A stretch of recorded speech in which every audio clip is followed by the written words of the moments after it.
Buenos días. Bueno, con esta pequeña grabación que voy a hacer, me interesa comentar un poco de qué se trata el proyecto Provida, que se llama Mater Admirabilis. Eh, Voy a comentar brevemente e invitarlos a participar intentar sumarse y colaborar de las formas en que puedan creer conveniente.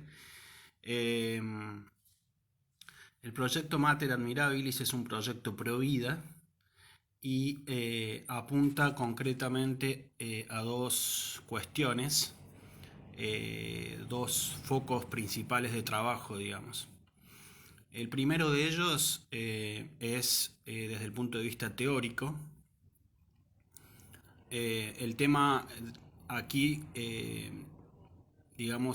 radica en el estudio de los fundamentos de la filosofía, de la psicología, de la medicina también, como aportes que se puedan hacer para comprender el tema de la defensa del derecho a la vida.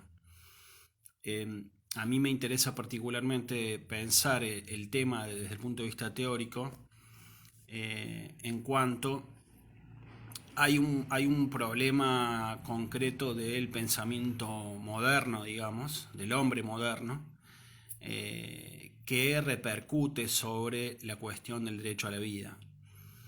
Esa característica del hombre moderno se encuentra en que eh, el hombre, la característica propia del hombre del tiempo moderno, es que consigue establecerse espiritualmente, tiene una tendencia a ponerse en el centro de todas las cosas. El hombre es el centro de todas las cosas y el hombre quiere decidir sobre todas las cosas. Entonces, ¿qué significa esto? Esto es manifestación del pensamiento, por ejemplo, de un autor como Nietzsche, que señala que Dios ha muerto, ¿no? Es decir, eh, el hombre moderno, a diferencia del hombre antiguo, del hombre medieval, que son hombres religiosos por naturaleza, que necesitan encontrar la presencia de la divinidad en todas las cosas, a diferencia de esto, el hombre moderno se pone él en el centro de todo y espiritualmente, psicológicamente, pretende desplazar a Dios, ¿no? Cuando Nietzsche declara la muerte de Dios, declara que es el hombre el que se constituye en centro de todo y es el hombre el que tiene que decidir sobre todo y que el hombre que quiere decidir sobre todo. Es por esto que el hombre, digamos, pretende desplazar a Dios, por lo menos desde el punto de vista psicológico. Entonces, el punto de vista teórico justamente trata de entender este primer punto de partida del hombre moderno, que es, y se refleja esto de un modo general en un despreciar a la naturaleza en general, ¿no?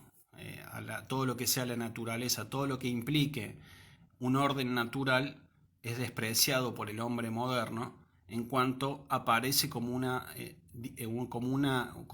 efecto, como una consecuencia, como una característica que el hombre moderno no puede dominar y que quiere dominar. Es decir, relacionado, por ejemplo, desde el punto de vista pensándolo desde la revolución industrial, el hombre, digamos, la máquina reemplaza al hombre, digamos. Eso es lo que el hombre quiere hacer, dominar todo absolutamente como la máquina domina todo el aparato productivo, ¿no?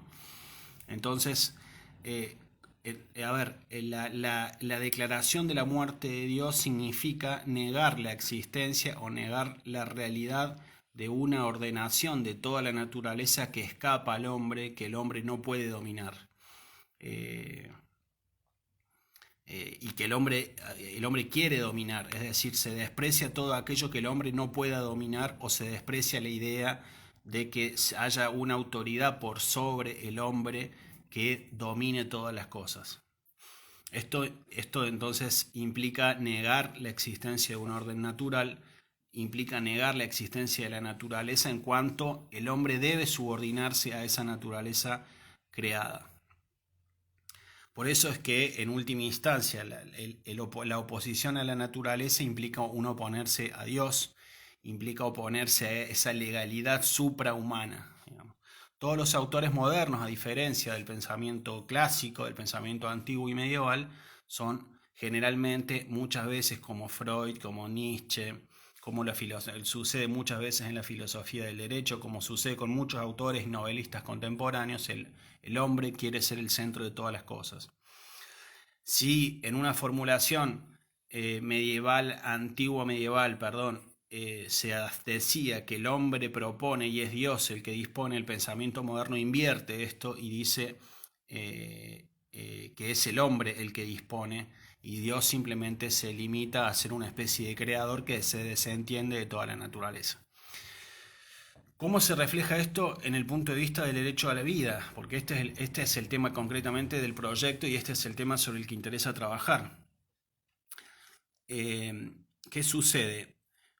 La naturaleza humana se manifiesta en la vida del niño por nacer. Es decir, desde el momento de la concepción se inicia un proceso que culmina con el nacimiento y con la continuidad de una vida que ya se inició desde el momento de la concepción.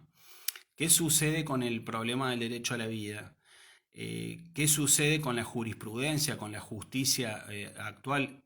Muchas veces en los últimos años sucede que es el hombre, la gestante, digamos, muchas veces la madre y el sistema que rodea a la madre, que quieren decidir sobre la vida de sobre la vida de esa persona, con independencia de cualquier consideración respecto a esa vida. Por eso hay un desprecio en realidad hacia la vida humana. Es decir, esto se ha notado en la jurisprudencia, en los fallos de los últimos años de la justicia, por ejemplo, no solo argentina, sino de diversos países, que cuando desarrollan sus argumentos en contra del niño por nacer, no hay ninguna referencia a los derechos de la persona por nacer. Directamente es ignorada como si fuera ni siquiera es un objeto, porque ni siquiera se lo menciona, es decir, no hay ninguna intención de considerar los derechos o posibles derechos de esa vida que se está desarrollando y que no tiene otra forma de manifestarse, no habla, no se expresa, sino que, digamos, se expresa simplemente, cosa que no es de menor importancia, a través del hecho de decir, bueno, comencé mi existencia desde el momento de la concepción, ¿no? Desde el momento en que la mujer percibe que hay una vida. Entonces, ese espíritu moderno, digamos, que mencionábamos al principio, se manifiesta a través de la disposición de la vida de otra persona sin importarle las consecuencias. Trasladado a otro plano, es como si una persona contrata a un empleado y lo obliga contractualmente a trabajar 15, 16 horas por día sin importarle las consecuencias, digamos, sin importarle los efectos. El problema es que en el caso del derecho a la vida el efecto es la muerte. Cuando la madre decide, esa palabra decisión, tantas veces utilizada, implica la muerte de una persona.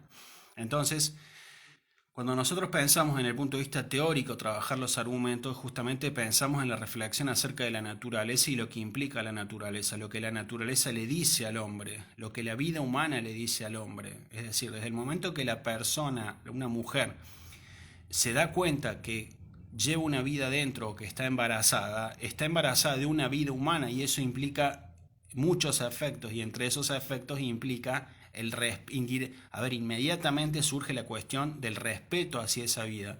Es por eso que la mujer necesariamente cuando aborta pasa por un proceso de deliberación para decidir el aborto, porque no es una simple decisión, sino que sabe que no es cambiar una cosa por otra, sino que es ponerle fin a la cuestión, ¿no?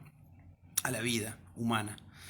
Entonces ese espíritu moderno justamente se manifiesta en la decisión sin importar las consecuencias. Es una decisión de carácter totalitario respecto al inicio de la vida humana, de una vida humana indefensa, que no tiene manera de manifestarse. Por eso es que se trata de uno de los peores crímenes, ¿no? Entonces, directamente o inmediatamente hay un ataque en concreto hacia esa vida humana en progreso, en crecimiento, pero mediatamente, es decir, un poco más lejano todavía, sí hay un ataque al orden natural, al orden de la naturaleza y a su vez a las causas de ese orden natural, que en última instancia es como el mismo Aristóteles llega a manifestar. Tiene que haber necesariamente una primera causa, tiene que haber un primer motor que mueva todas las cosas.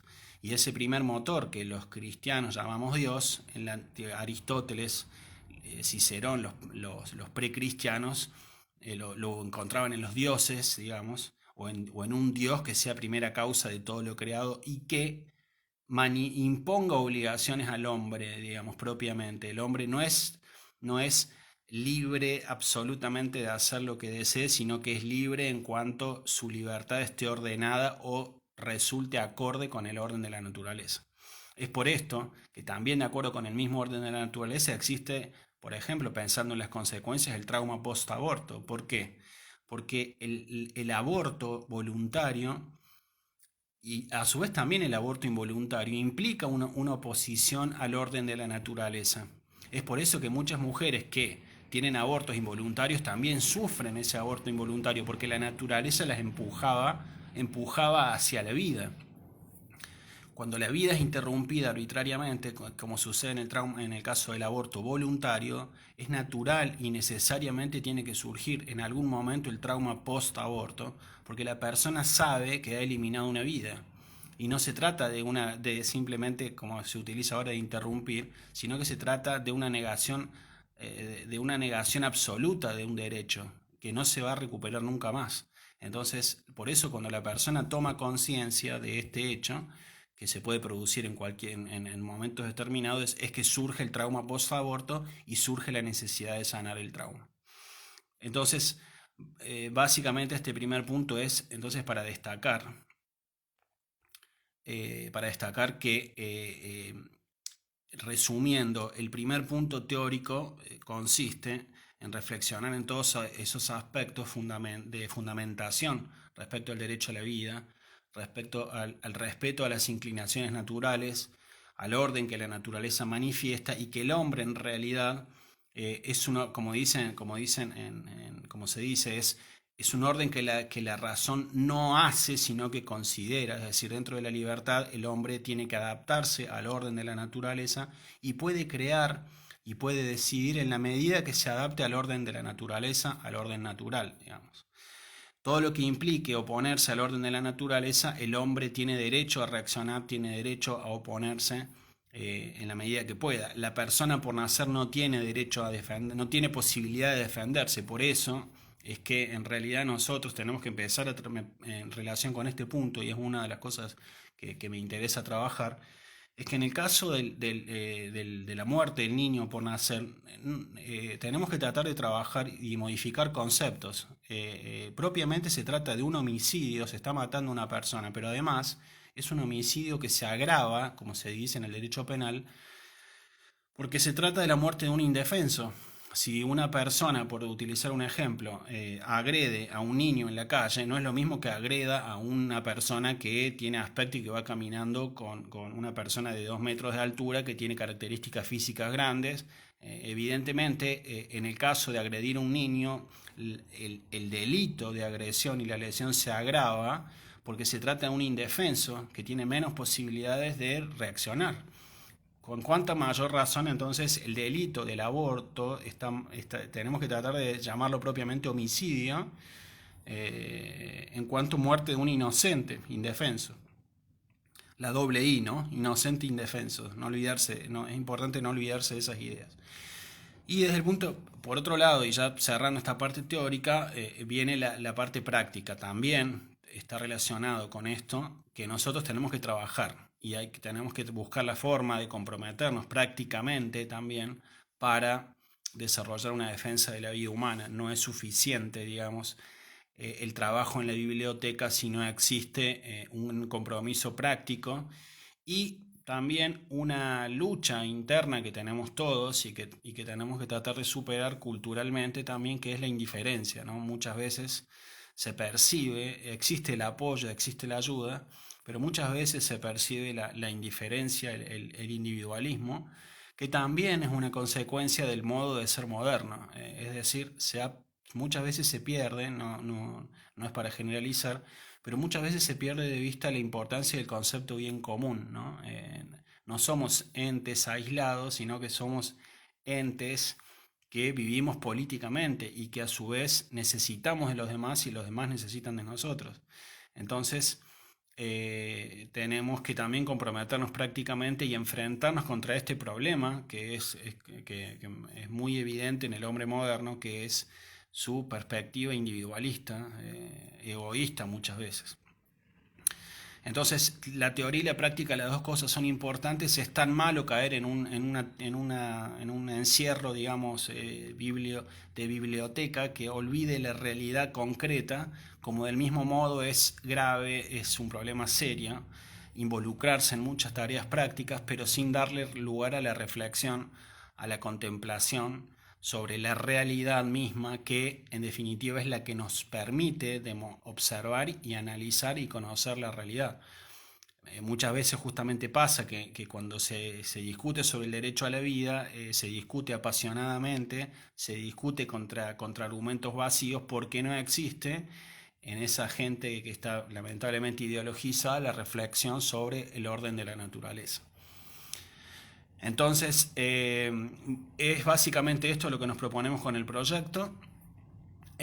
Trabajar teoría y práctica, no olvidar ninguna de las dos, el compromiso y luchar contra la indiferencia, digamos, que en última instancia termina afectando a vidas inocentes, que no tienen ninguna posibilidad de decisión, de opinión, y que como consecuencia de eso, en última instancia, pierden la posibilidad de una felicidad a la que estaban llamados. La vida humana busca naturalmente la felicidad, y desde el momento mismo de la concepción, ese niño, al querer desarrollarse, al cada día crecer, cada mes crecer, está dirigiéndose hacia un camino de felicidad.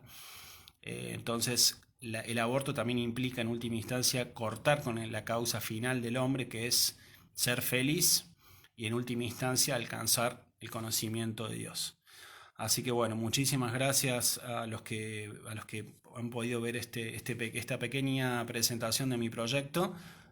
Muchas gracias a los que nos puedan ayudar con sugerencias de todo tipo, invitaciones a hablar del proyecto, y a todos los que vean este video después, invitarlos también a participar en las actividades que vamos a desarrollar a través de Instagram, Proyecto Mater Admirabilis, el canal de YouTube en el cual vamos a desarrollar muchas actividades relacionadas con el derecho a la vida, se llama Pensamiento Clásico y Moderno, y bueno, principalmente por ese medio los invitamos a participar y a sumarse.